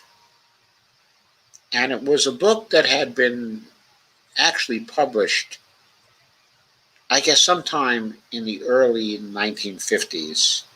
And I'm not even sure who the author was now, but the author was very knowledgeable about the various things the New Deal had done, and also quite knowledgeable about what Harry Truman had done, and quite favorable to Truman, but also quite favorable to FDR. He was favorable to both of them. Okay. And when he went through the various accomplishments, okay, of both presidents, and you had a good impression of Harry Truman, as I had back then, and as I had as a kid, actually growing up, I had a pretty good impression, okay, of Harry Truman. So I was favorable to both men. And I was prepared to be surprised at the level of accomplishments of Harry Truman compared to the level of accomplishments of FDR. But then you read this book, and it just goes over all of the things that FDR did and all the things that Truman did. And as good as Truman seemed to me at that time, it was so easy to recognize that Truman was a pygmy compared to FDR. Eisenhower was a pygmy. Everybody since FDR has been a freaking pygmy. I mean, FDR, the political genius of FDR was staggering. The governmental genius was staggering. The staff genius, the people who worked for him, how he got around all the difficulties. But do you know what it took in those years to work with those crazy Southerners and get them to collaborate to produce things for this country? I mean, really, nobody could have done it except for Franklin Roosevelt. There has never been a politician like him. Never been a politician like him.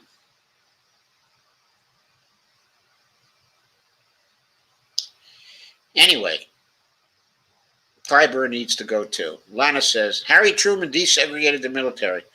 Other than that, what did Truman do for black people? It wasn't that he did very much, okay, for black people. What he did was to propose a lot of things that would be helpful to black people and to try to get them passed, to really try to get them passed. And what he also did for black people was to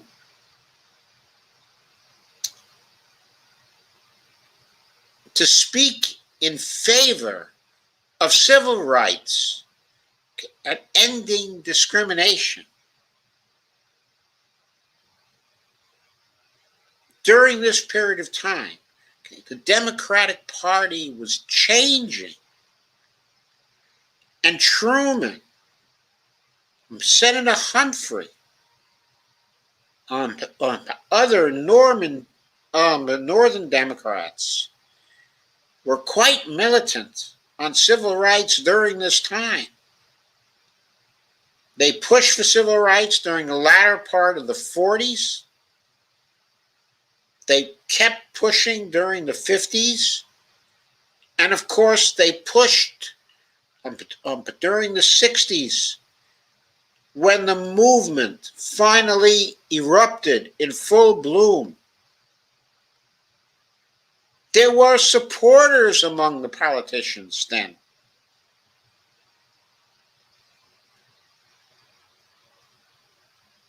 And Truman did his part when he was president. He was not a weak president when it came to civil rights. He helped. Yes, he came from a state that was still pretty segregationist. And yes, he himself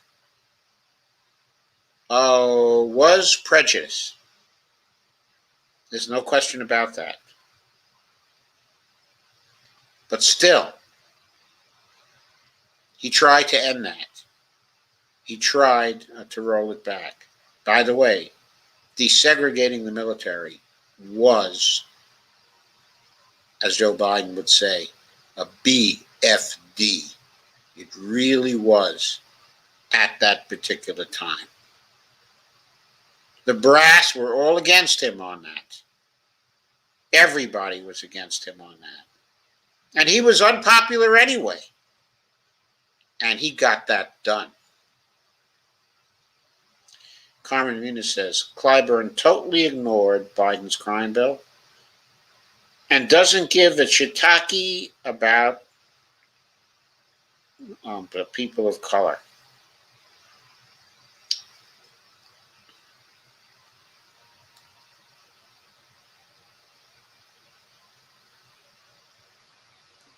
He doesn't give a shiitake. We've been eating a lot of shiitakes these days, I'll tell you. We've really gotten into shiitakes these last 2 months. We found a real good source around here. Kay says, the first home I owned in 1973 was in a low-income neighborhood in Canton, Ohio. It was close to Ashland oil refinery and very air polluted. But in Ohio, there were no black residents even back then. Well, they were probably in the Cleveland area, weren't they, Kay? Kay says, Ohio has always been a very racist state. Well, it was often a Republican state, so I guess that's not very surprising. Steve Gonzo says, life after DSA, editor's note, we got word that all members of the executive committee of that by DSA, Cincy, are stepping down after defending a sexual abuser who they're in a polycule with. What's a polycule? And the grievance officer assigned to the case was also in the polycule. Oh, I guess the polycule is one of those things where everybody's trading partners, right? Steve says, we're not kidding. Carmen Muniz says, FDR's wife was phenomenal as well, from what I heard here and there. Oh, Eleanor was really something. Eleanor was really something. After he died, she was the inspiration for the liberal wing of the Democratic Party all through the 1950s. All through the 1950s, when Kennedy was the choice of the establishment Democrats for president, okay, in 1960. He was being opposed, okay, by Adlai Stevenson, okay, at that time. Now, I don't think Adlai Stevenson would have been a better president, actually, than Kennedy. But he was, at that time, the darling of the liberal left, who really identified with him because he was very eloquent, okay? And his personality just seemed to be one of sensitivity. I don't think he was actually as strong on civil rights, okay, as Kennedy, but at the time, it seemed as though he was stronger. So, who do you suppose was supporting Stevenson? Who was in back of him? Who was pushing him strongly? Who was mobilizing Democrats and liberals for him? It was Eleanor Roosevelt. And when I went to that convention, by the way, I went there explicitly with a small group of people to demonstrate for civil rights. We held a vigil for civil rights at the convention, kept it going for the whole convention, 24 hours a day outside of the convention.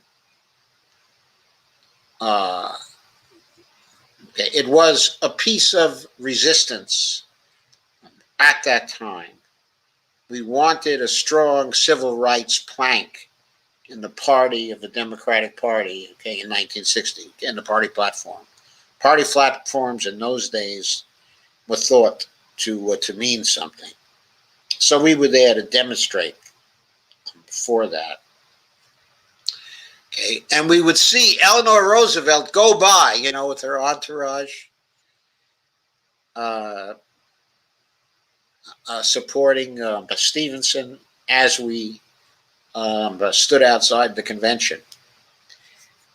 Okay. And one thing that happened, okay, that I always remember is that we, the people outside, were kind of sharing a single ticket to the convention,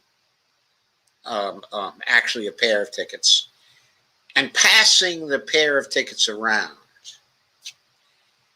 And so I got my turn with someone else who drove to Los Angeles with me, cross country from Cornell. Okay, we drove cross country.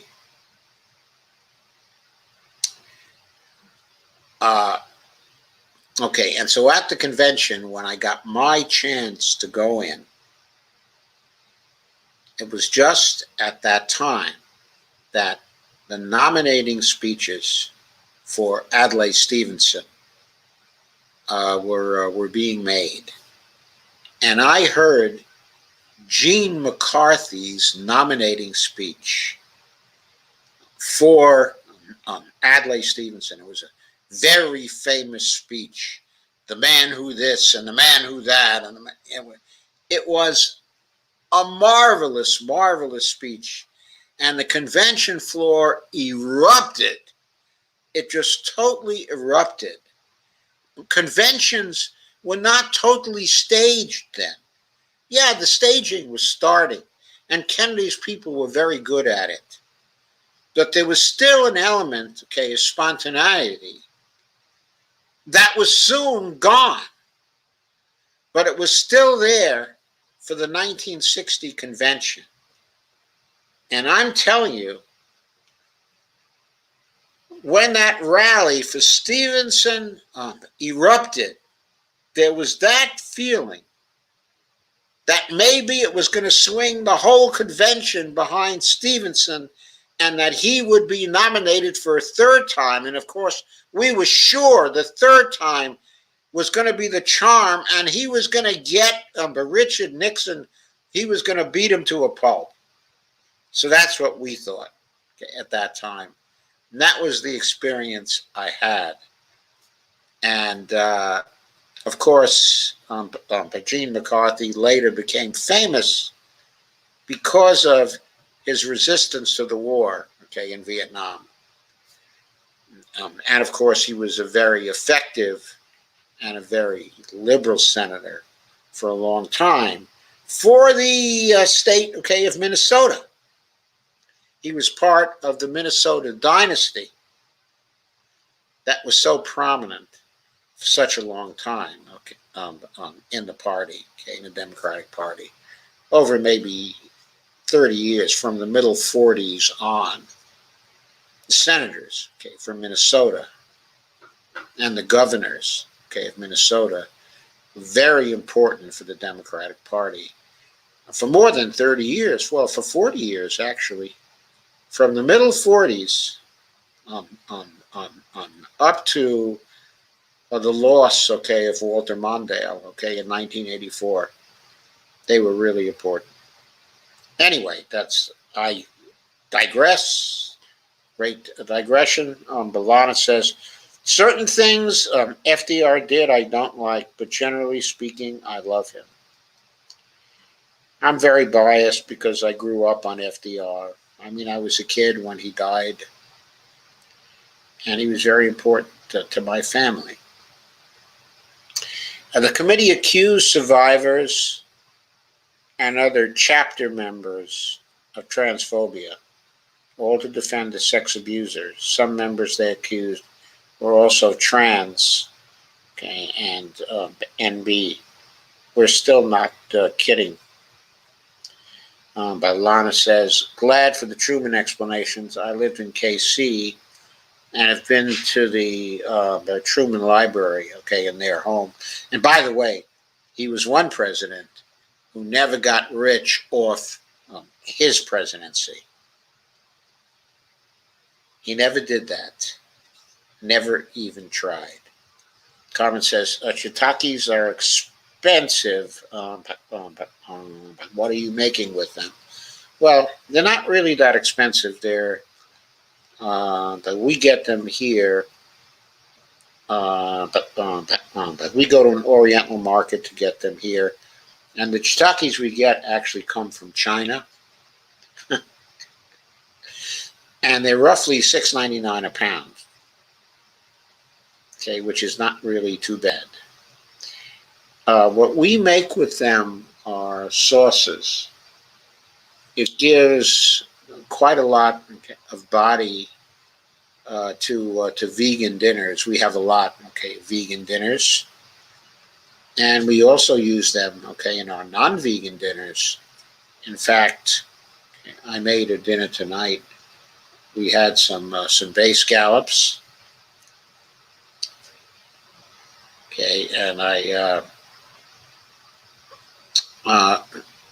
And first I made some saffron rice. And then I separately cooked a sauce. And the sauce, it was a saffron, cherry, mushroom, cream sauce, not actual dairy cream, because I'm not allowed to eat that. So it was coconut cream. But boy, was that sauce great on top of the rice. I had some green onions in it too. Bonnie went crazy over that. Yeah, delicious. So she quickly wrote down the recipe, which of course, in other words, it was just, something I put together on the spot. I'd never really done that before in just that way. So Carmen says, Eleanor was the true mama bear, the true mama bear of progressives then? Well, okay, it was a little odd, Carmen. The reason why, okay, it was a little odd, okay, is like this.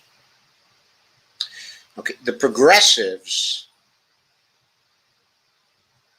were people in the early 1900s who are very key to clean government. They wanted clean, okay, an honest government. That's what they were about at the city level, uh, uh, at the state level. Had no corruption. They didn't want to see the domination of business, but they were not about trying to reform the social and economic bases of society. They were primarily focused on clean government. And you found people like that, okay, progressives like that, in both parties. You found them in the Republican Party and you found them in the Democratic Party. During the Roosevelt period, the progressives were picked up by the New Deal. But there was also a new strain, okay, of liberals, capital L liberals. And those liberals were to the left of the progressives. The quintessential liberals, or the quintessential liberal, was actually J.K. Galbraith. J.K. Galbraith, okay, Max Lerner, but people like that. Their mama bear was Eleanor. Their mama bear. Henry Wallace's mama bear, okay, was Eleanor. She was the one who was lefty, who was with the people, concerned about the people. She was the one working hard for equality, as much equality as possible. The emphasis on the common man in the Roosevelt administration, a lot of that came from her. A lot of that came from her. So she was aligned with the liberal wing of the party, which subsumed the earlier progressive movement. For a while, the progressive movement actually disappeared. And the tip of the spear for change was the liberal movement. It used to be honorable to be a liberal because liberals were about social and economic change. John Kenneth Galbraith was about social and economic change. Indeed, in the early 70s, he admitted that he was a socialist. I won't even say he admitted it. He proclaimed that he was a socialist. Back then, a lot of liberals were socialists back then.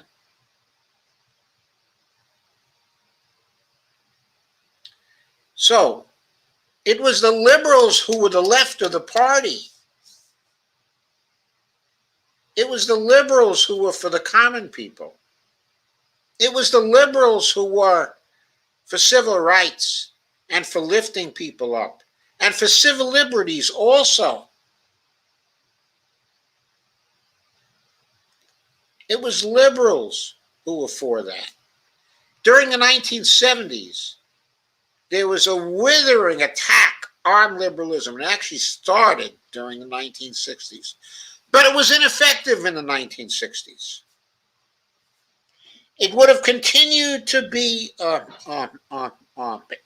ineffective, except for the Vietnam War, when many people identified as liberals became involved in the prosecution of the war. It tainted the reputation of liberals, okay, and of liberalism. one of the leading liberals was Senator Humphrey, who became vice president for Lyndon Johnson and was looked upon by many of the rest of us as a sellout. We used to call him Triple H Toady. That's what we called him. But during the 50s and the early 60s, HHH was a fighting liberal. He was a lefty. He was as left as J.K. Galbraith was.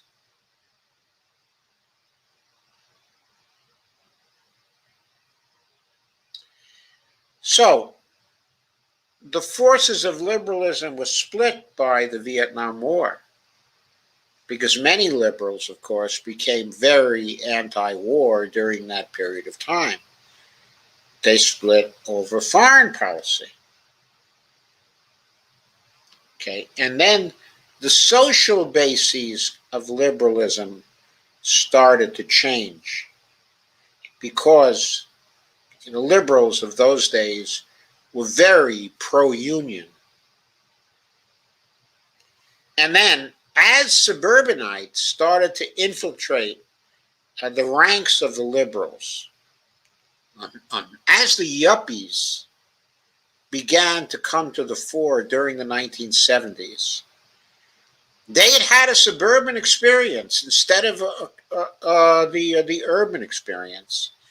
And they didn't have the same degree of sympathy towards working people, towards factory people, towards people who worked with their hands. And they also looked down on the unions as corrupt. And during the 1970s, you saw a split growing between some of the suburban liberals, okay, and the urban liberals who grew up, okay, in the big cities and who basically grew up as fairly radical people inside of the big cities. So, but by the end of the 1970s, the forces of liberalism were split, and meanwhile, this anti-liberalism campaign was being carried out by the conservatives and by their new media and by their new think tank. And they managed to muddy the name of liberalism and the reputation of liberals. And instead of fighting back, what the liberals did, or some of the liberals did, a good many of the liberals did, was they basically folded. They would not defend their label. They would not defend the ideology of liberalism. Part of this was due to the failure of Keynesianism during the 1970s, the failure of the Keynesians to tell a coherent story about what happened with the stagflation. That disarmed the economic side of liberalism, the failure of the Keynesians, and opened the way to Reaganite nonsense, opened the way to the neoliberal reconstruction.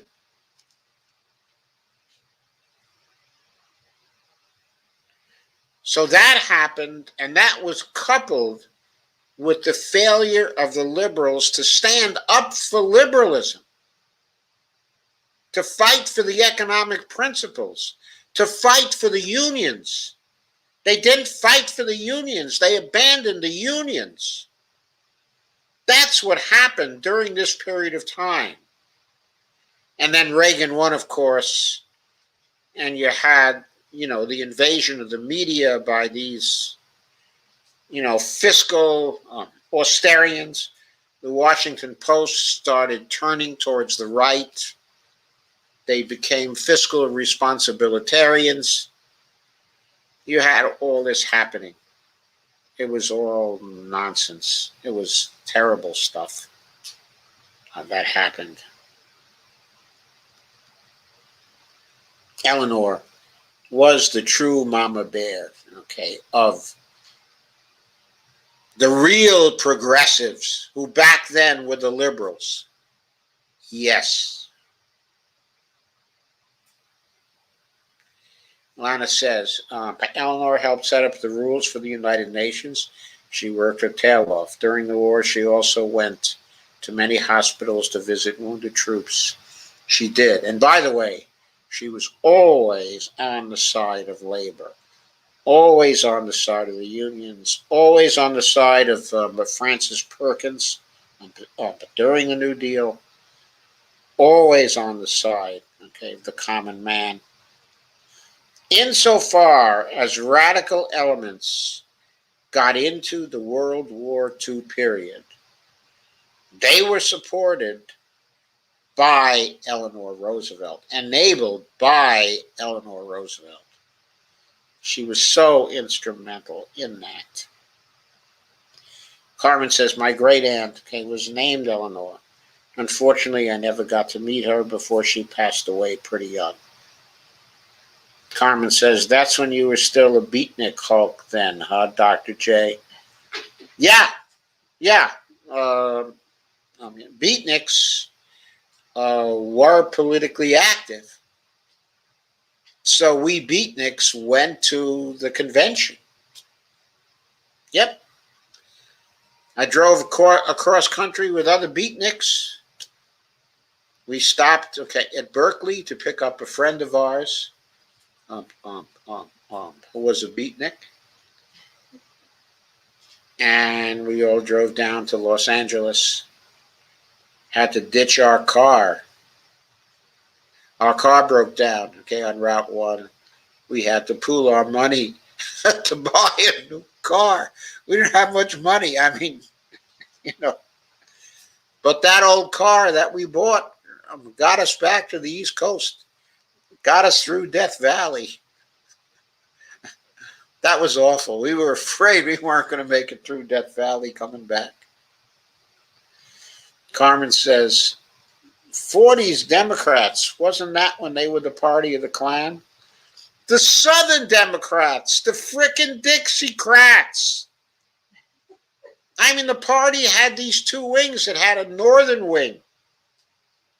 And many of the people in the northern wing were socialists. And many others were very economically liberal. Like, only recently has the left gotten to that same degree for economic transformation. So there was this Northern Party that was like that, and Western Party. Also, the Westerners were much more democratic at that time, much more in favor in public solutions. Public power was a huge thing for them. I mean, Montana used to be a liberal state. Washington state still is a liberal state, of course. But all those Western states, yeah, they were democratic for some time. Yes, that was what it was like. But of course, the Dixiecrats in the South, they were the party of the Klan. In fact, the Dixiecrat Party split off from the Democratic Party of the South and ran against Truman during the 1948 election. Strom Thurmond was their presidential candidate.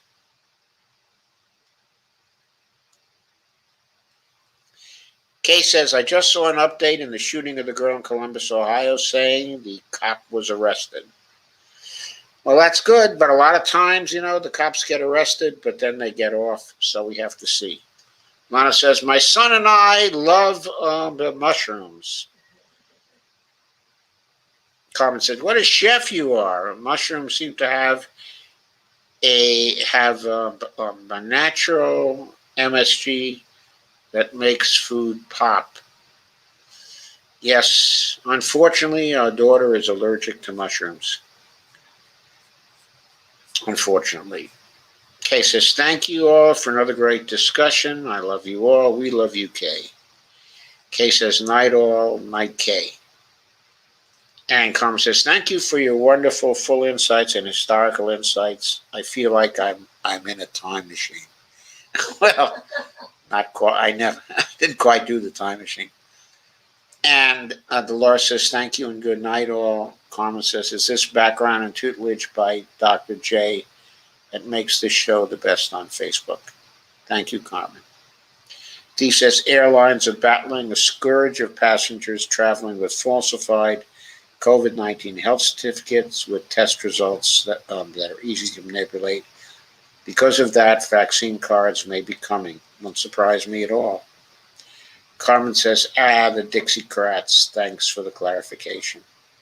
Lana says, good night. Great info. Steve Gonzo says, the land of old Tom Cotton. P, look away, look away, look away, Dixieland. Yeah, we're all looking away because it's so horrible down there. Jeez.